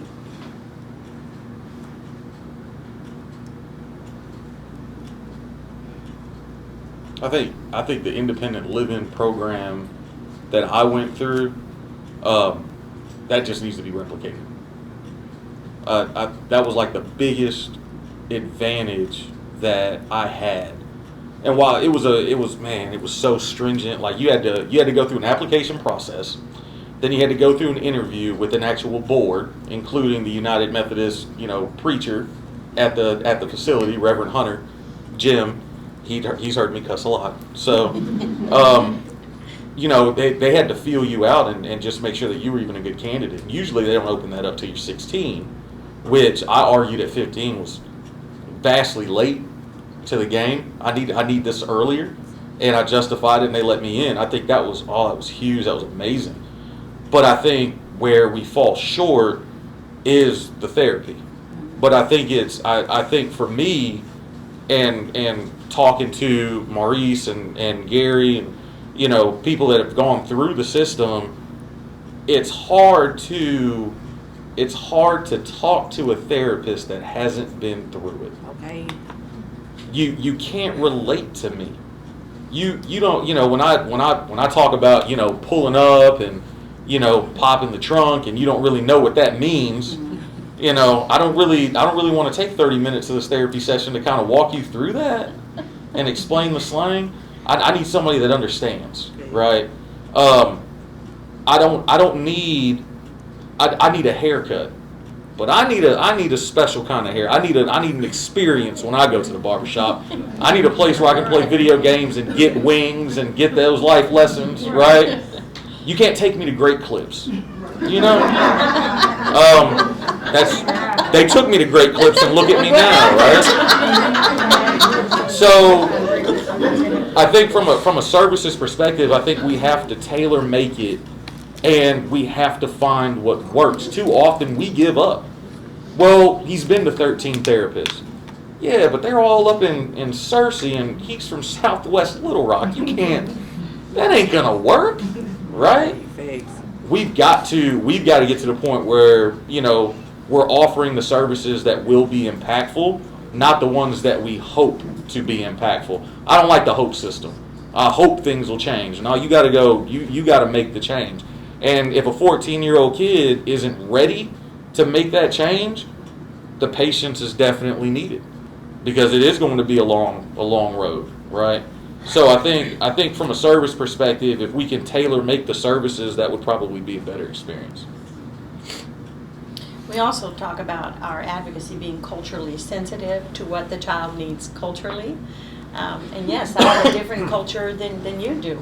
I'm Greek American, I mean, we are different in some ways, and you have to learn about my culture, and I have to learn about yours. And if I'm going to be your advocate, I need to be culturally informed, and I need to be culturally educated about where you come from, who your people are, how you lived. And all of those things are very important. I mean, it was a culture shock for Sarah to come into our house, and it was a culture shock for me to hear some of the things Sarah was allowed to do growing up. I was like, oh, my heart, your mom let you do this? And she was totally shocked when she came into our home, and I said, oh no, you can't go to your boyfriend's home. I looked up his daddy's record. You're not going to be anywhere close to that man. And she was like, who does that? A responsible parent? And she was like, none of the people I know. Exactly. It was a culture shock for both of us. She was absolutely shocked that we had all these rules and that we were so protective. I'm shocked at rules in general. Right. She was like, lady, I slept on the park bench when I was 12, and I was like, my heart. Listening to those things, yeah, absolutely. Thank you so much for sharing. So let's talk about after foster care. Two of you, Ashley and Rodney, are now parents. So Ashley, in what ways do you think your foster care experience makes you a better parent? And in what ways do you feel it negatively impacts your parenting? She asked you first. I did look straight to him, see if he wanted to take one for the team there.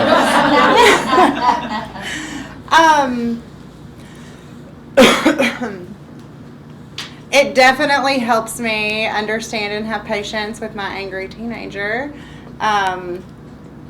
you know, I mean, they go through life. Their issues are as big in their eyes as ours were when we were that age, even if we secretly know ours were a little worse. I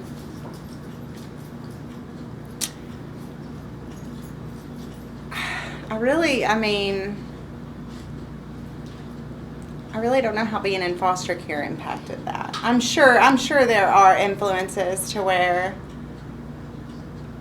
I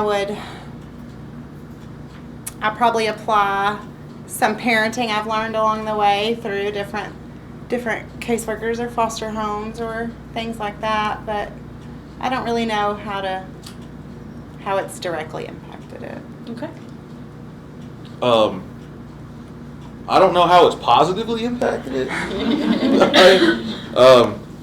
I have, because of my experience, and you know, me and my wife in the same home with the kids, something that I didn't have. I expect a lot more from my kids, which is very unfair. You know, and I have to take a step back and realize, like, I remember when they were born. Well, I remember when my daughter was born, because for a while there, I didn't know if that was really my kid. Those were my twins, right? So when my daughter came out, she looked just like me, and I remember holding her, and I said, all right, I'm going to make sure you get everything that I didn't get. So you're never going to want for anything. And then she turned 6. And, Daddy, I want this. You ain't getting that. Do you know what I was doing when I was your age? You know how thankful you should be right now? What is wrong with you? You're ungrateful. She's 6, Rodney. She's 6. So I have to try to catch myself, and if I don't catch myself, my wife catches me. So I don't think it's actually made me a better parent. I think it's made me a worse parent. I just keep thinking in my head, I got to prepare my kids for the future, because that's what I was thinking when I was younger. Like, everything I didn't have a childhood, really. I had to prepare myself for the future. I had to help the household out, balance checkbook, things like that. So I don't think it's made me a good parent at all. I'm going to kind of piggyback on that. You've kind of brought that back up. Yeah. I overcompensate in a lot of areas. My 2-year-old has a room bigger than anyone else's room in the house with toys. My kitchen stays packed with food, so we never run out. Like, it's those like trauma things, you know, like, oh, you know, whatever you want and need, here it is. And it's a name brand too. That is hard to do. We're getting the General Mills Cookie Crisp, not the Kroger brand Cookie Crunch, because I always wanted the Cookie Crisp. I know it tastes different in the box than it does the bag, I'm sure. Here you go, baby. My baby girl, she want Cookie Crisp, she get Cookie Crisp. It also goes to show that, like, for example, how, like, you weren't able to kind of, like, think about those until, like, he had said it. It also goes to show how swept under the rug a lot of our trauma comes out to be. Like, we don't notice it. It's just swept under the rug. We forget about it. So that also goes. Yeah, I don't even realize it until I've got, like, 4 trips to Sam's in the last week. You didn't rehearse none of this, huh? Okay. I get paid good. I see. I see. Great segue to the next one. Food insecurities and issues with food textures and strong food aversions can be strongly tied to childhood trauma and adverse experiences. So do you have any personal experience relating to food that you would like to share? Anybody? Yeah. I think so. I mean, I've mentioned already I had a foster home where, like, you know, wasn't thin enough. That obviously put a big impact on it. And then later into more homes, I had entered a foster home where, like, they locked their food up and you couldn't get to it. And you could only eat when they allowed you to eat. So, I mean, then came that whole, like, hoarding food, that eating everything you can because you won't have it later. You know, sneaking whatever you can that's perishable under your bed or whatever the case is. And so when I was like 17, I gained a lot of weight in a home that did that. They would lock their food up and I would find any way I could to get food, right? Like, because it's going to disappear. Everything else does. So, yeah, I struggled with weight for a very long time. And I think that that's a lifelong thing. regardless of how you try to recurve that in your mind, you still struggle with emotional eating or hoarding. And so regardless of how I would try to break that weight cycle, I still struggled with it to a point that I had surgery to change my body. You know, I mean, that's how far it goes. You get so far gone and you're just like, help me. So I mean, those things have a big impact that people don't realize in those moments. I overheard someone one time advising someone else to tell a foster parent to lock their cupboards. And my heart dropped. I was like, no, please don't. Like, please don't tell a foster parent to do that. Like, kids should have access to food anytime they need it. So, yeah. It's lifelong.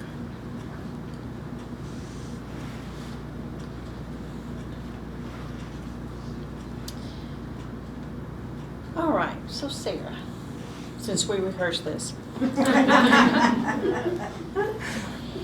In what ways do you feel your traumatic past affects you in developing trust in other relationships, such as even your romantic relationships or even friendships? So, I don't have the problem admitting that I am a control freak. I like being in control of my car, my room, my kitchen, my pantry. Like, for me, those are things I didn't get control of because of foster care. So now I feel the need to control all of my own choices, all of my own decisions, down to the fault of sometimes even in my friendships and relationships of being petty, like, you said I need to do this, I'm going to go do this because I am in control. Or sharing control over my boyfriend's in this front row, the way our laundry is done. We have a rule, he's not allowed to touch laundry. He's not allowed to touch it, not allowed to wash it, not allowed to dry it, not allowed to fold it. He probably likes that. He does not. He does not.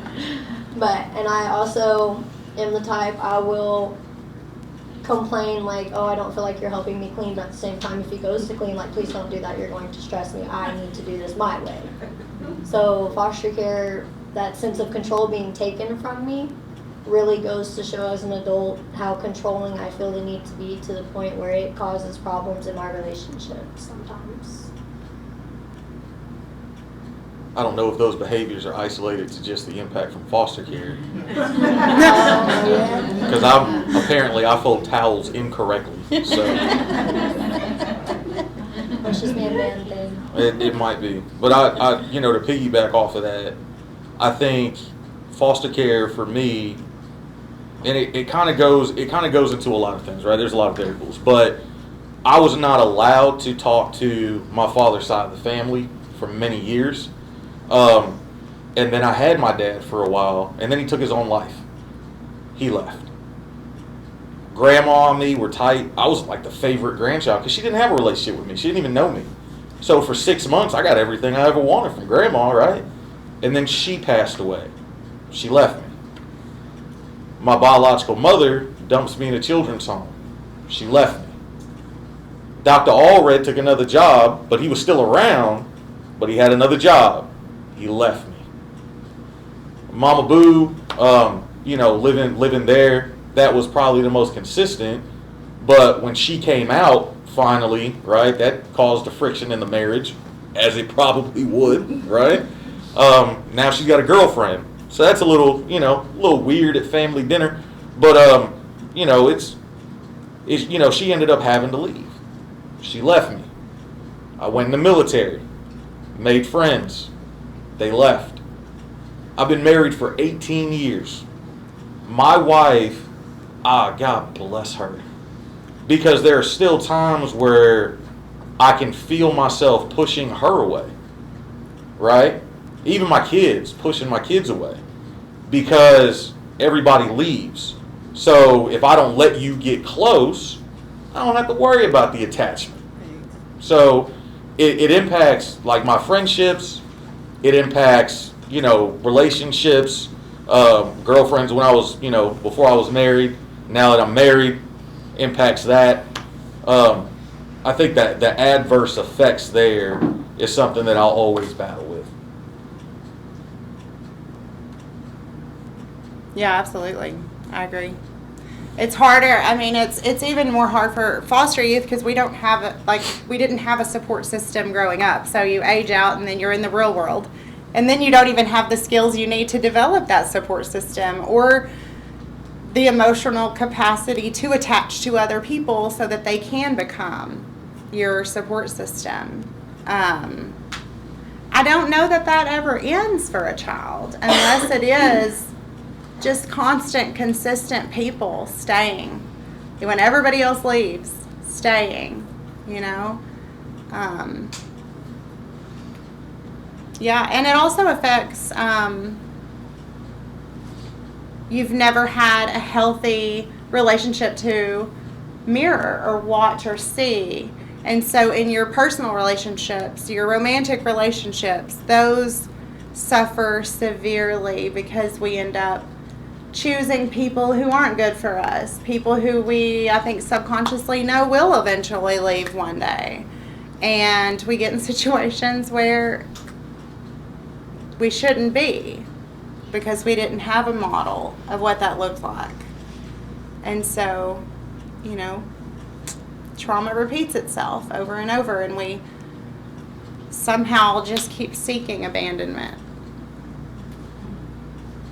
Sometimes I feel like that way, like the seeking abandonment, almost sometimes due to the trauma that we have from foster care, that sometimes we unintentionally seek that abandonment by pushing us people away, because it's easier knowing I pushed you away, you didn't just leave, I made you leave. Like, this was my choice. Once again, I had the control in that. Yeah. So I would say romantically, like relationships, most people that I've been in a relationship with, they feel like I am bipolar. One day I want to talk to you, the next day that I don't want to talk to you. And that is true, I can be like that. I think it's because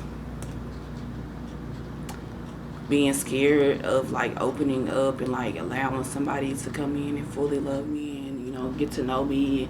And I'm like, what if I open up to this person about what happened, and what if they, you know, decide to leave or something like that, or just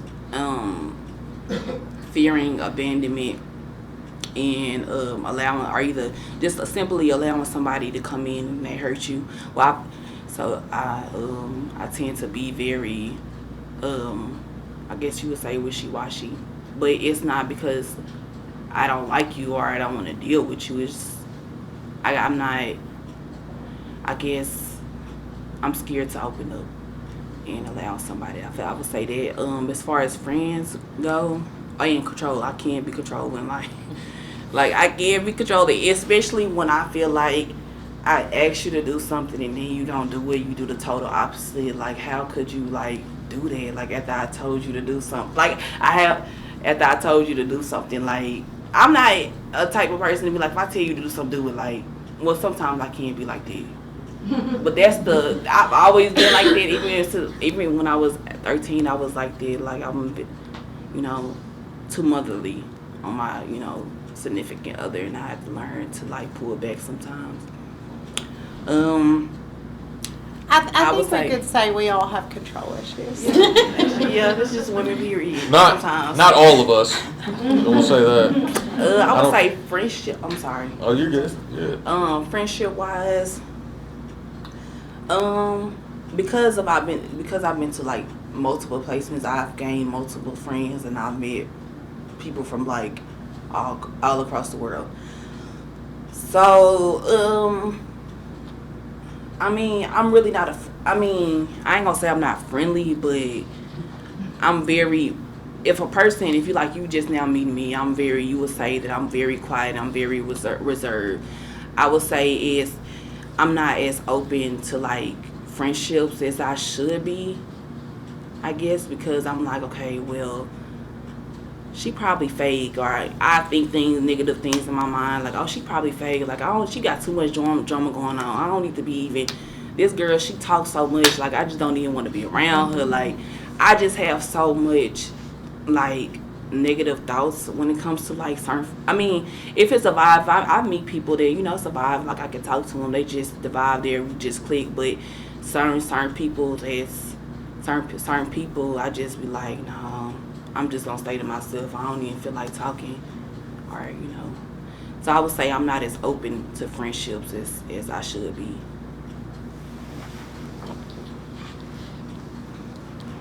So when it comes to romantic relationships, do you ever struggle with the thought, I'm damaged goods? I would say yes and no, because I would say yes and no, because I know it's a lot of good things about me that like anybody I'm in a relationship would appreciate, but it's also things that I'm insecure about that makes me like I guess I don't know. I'm very insecure about certain stuff. I'm saying I'm insecure about certain stuff, and he might not look at it like, oh, she's insecure, like, oh, like let me get away from her. He probably look at it like, oh yeah, she done been through trauma, she done been through this, that, and the third. Let me be patient. But even though he probably think that's actually how he feel, like I'm probably in my mind my mind's probably going 40, probably 60 miles per hour. 60 miles per hour. Like, what if he do? How he feel about this? Like, why he don't like? Do he like this? Did he, just driving myself insane with my own thoughts. 1,000,000% damaged goods. I've been married 18 years, right? But I still don't feel like I deserve the happiness. I don't feel like I've earned it. I'll say, I guess is the best way to put it. I love my wife. I love my kids. Now, I love my kids, but at the same time, sometimes you just want to, But I don't really feel like I've earned the title that I've been given, their father. And it really takes me back where, like sometimes, when my wife and I was living in Columbia, South Carolina, where I grew up, and she would hear from some people in high school, like, man, Rodney went through the ringer, man. He was at Epworth, and she would hear some stories. She's like, you didn't tell me that. Yeah, I didn't tell you that for a reason. Thanks, Steven. Right? I don't want her to know all of that, because then she'll look at me different. I don't need to be looked at different from you, because I get looked at different from everybody else. And that's the way I looked at it and when I was in foster care, and unfortunately I look at it like that today sometimes. Interesting that you bring that up. In training, we talk about understanding trauma, the complexities of trauma, needing trauma assessments, but we always say, do not treat children as victims. They are children who have survived abuse and neglect and trauma. And they can be overcomers. They can build resilience. And that is just a very fine line that we walk, because as CASA, it's very difficult to read some of these files. I once threw a file across the room. I was so angry reading what happened to those children. We may have the tendency to go that route. Victim Rodney. Yeah, that's not a good title either. It is not. No, because for the kids, right? Like that was normal, right? Like you see a big bag of blue pills in it, and you already know, right? And the drug task force is sitting there in Lonoke and like, can anybody tell me what this is? Yeah, it's ice, man. I know what that is. Dexter used to sell that right down the street. As a kid, that's what you're used to. You know that's the environment you come from. You're ignorant to it because that's not normal, right? So to that kid, what's the big deal?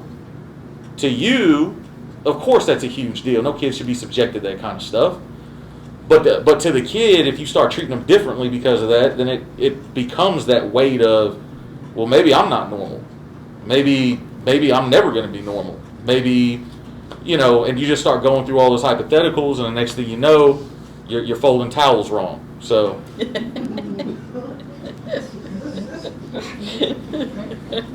Oh boy. What's your wife's name? I'm calling her. So one last questions before we take questions. And I put this question together actually because of some experiences that Sarah had. And before kids come into care, they've had a life of their own. They have a story. They have families. They have family members, parents. And oftentimes we see that story is not respected. And we see that not only in foster homes, but we also see that in pre-adoptive placements. So can you speak to that, if you had an experience with that? And can you give us advice about how to respect your story? So when I think about respecting a child's story, like from their previous life or their history, for example, my pre-adoptive placement that did not work out, they had never had a teenager before, and I was a teenager. They had only had little younger babies, you know. And when a child is that young and they see somebody who looks to be a mom and a dad and is raising them, it doesn't usually take long, or it's not very hard for them to start calling you mommy and dad. Well, when you get a 13, 14, 15-year-old in your house, you know they're not going to come on in and walk in and go, "What's up, Mom? What's up, Dad?" That's just not going to happen that way. And I had, memories and knowledge and all the things of my biological parents, of my biological siblings. Those were fresh memories. And I felt very disrespected when it was kind of felt like I was supposed to push that to the side and start calling them mom and dad, and start calling their children my siblings. It was, my visits were taken away with my siblings, visits that I had just gotten. And so it was like I was supposed to sweep my whole life under the rug, lay it down, and pretend like it was never there, never lift it again.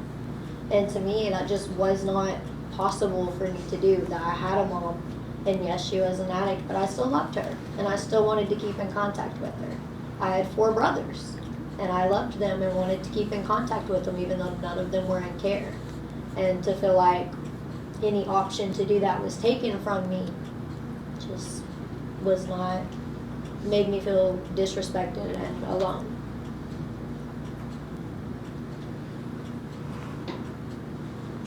What was the question? Why should they respect? Well, did you feel that your story about who you were, your family, your connections was respected when you went into a foster home or even the pre-adoptive placement? No. Because for one, it was no understanding. And so, when you don't really take the time to, understand the child and what they have and haven't went through and stuff like that, you basically taking the respect out of whatever it is that they went through. Yeah, that's all I gotta say. I feel like I feel like it wasn't respected because it wasn't, like I said, no understanding. Everybody feel like, oh, Jabria, she just bad. Oh, here come Jabria, dang Lord, we gotta deal with her. It wasn't no, oh, let me sit down and talk to her and get into her head, get into her heart, get into her mind. And so let me try to understand who she is as a person, because I wasn't always an angry person. I had good qualities. I still have good qualities, but and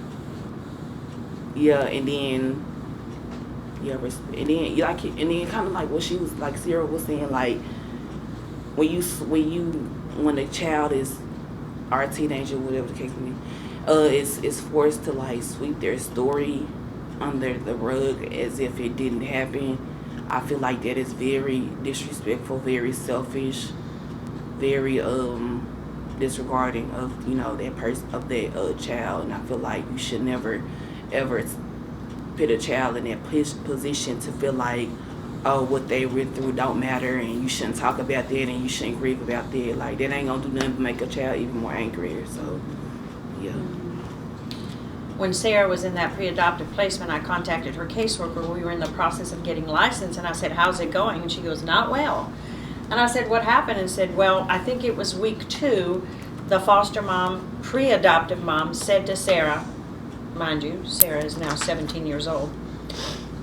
You may no longer call your mother mom.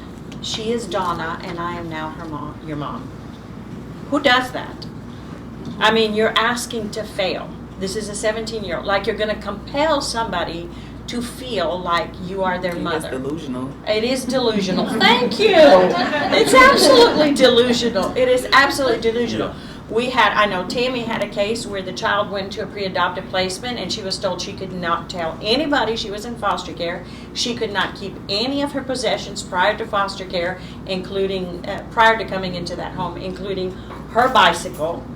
And I mean, that's not normal. I'm sorry. And that is not appropriate for a pre-adoptive placement. You know, for a child who knows their family and knows who they are and knows they have a mama and a daddy or whoever they have in their lives. Out of all the foster siblings I've ever had, I've never seen one not go back to their biological family in some form when they turned 18. Ever. That's a great segue because one of the questions we had is, do any of you guys have contact with your biological family? I do. I do. I have 4 brothers, and I actually live with one of them in Denver, Colorado. We just recently relocated there, so that was a big step in expanding and growing mine and his relationship. I talk to my mother pretty much on a daily basis, if not weekly. She is still an addict, but she is functionable to where I feel well enough to have a relationship with her. So, yeah. I'm in contact with majority of my dad's side of the family. That's the family that I always remember. That's his side of the family lived there. My mother, she's actually from Columbia, Georgia, so she don't have that many family down here. I wanted to, like, you know, when I turned 18, get in contact with my mother and all of that, but unfortunately nobody know where she is. So, you know, when I will be open to that when, you know, we find that information out. But I do have a great relationship with we got our, you know, every family got their BS and whatever, but I have a great relationship with my siblings, so, you know, I love them. They the people that keep me pushing and keep me running and stuff like that, so yeah. I know Jabria and I and Sarah and I have talked about boundaries with family, healthy boundaries, and how to build positive memories with family and not set ourselves up for failure. And that, you know, I know that a lot of times when that's not reciprocated, when you want that for your bio family and they're not meeting your expectations, how painful it has been for Sarah. And I always say to her, you internalize this, you make it about your self-worth, and you think something is wrong with me. And I say, no, you're valuable and you deserve all that love. There's something lacking in your parent, and that's such a difficult concept there that we've talked a lot about. It was very difficult to establish a relationship with my mother because, like Xanthoula said, I was constantly being disappointed, or she wouldn't show up, or if she did, it was a fight, and it would always turn into me coming home and being devastated, crushed, but I kept going back. And it wasn't until Xanthoula, you know, talked to me about boundaries, you know, maybe let's see her in public for an hour or two, and then you have the availability to leave type thing. So, like, she started teaching me boundaries and how to healthily set those, and I was able to develop a way better relationship. I don't think for my direct family, my biological mother, I've had no contact for 13 years now. I tried, but sometimes that's probably not in the best interest, right? So I kind of chalked that up. Me and my aunts and uncles, we have a very complicated relationship. I love them, but I still harbor a little bit of resentment for being at a children's home in Columbia, South Carolina. All you guys live in Philadelphia, Pennsylvania, and there's 13 of you. Nobody could have came down and got me. So I have some anger there that I'm working through. I got therapists. But my cousins and I talk regularly because they didn't know about any of that. They just knew me as, you know, Cousin Rodney, Little Blue. So I have a great relationship with my cousins. My German cousin, there was only 2 of us. I have a great relationship with him. I have a great relationship with his mom, my aunt, in Germany, and I get to speak German or practice a little bit when I get her on the phone. So I still, to that point, yeah, you're going to go back to your bio family at some point. It's going to happen. Oh, I do, yes. They're the only ones I think really I have in my life anymore. So We're going over time, so I'll let us close out with this one, and I'll let one person pick, and then if anybody wants to talk to him after, I'm sure they'll answer questions for you. Can you tell us what it felt like when you were being moved from one placement to another? What kind of was going through your head when you had to have a move? And what could that new placement have done to best support you? I would say what I would think is like all the word like I'm finna go into at first I was like, oh Lord, I'm finna go into, new foster home. Like, I don't know what to expect. I hope these people ain't weird and all of this type of stuff. And then over time, I was just like, I really came numb to it. I really didn't have no emotion. I'm like, hopefully I like this placement. And it's going to be a permanent placement for me. If I don't, then I don't. And if it don't work out, it just don't work out. Now, what was the other question? What could the new placement have done to support you? What could a foster home do to support you when you're first coming into their home? I feel like not judging me, because it's human to like have conscience and take be curious conscious about certain stuff, but feel like don't judge me because of what you heard from this past person or whatever. Like, get to know me as an individual.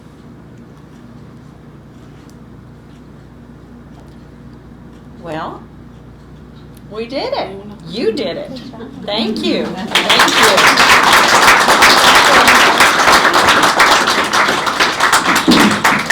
Now they're going to be repeating this for the Arkansas State CASA conference as well, so you can come see them.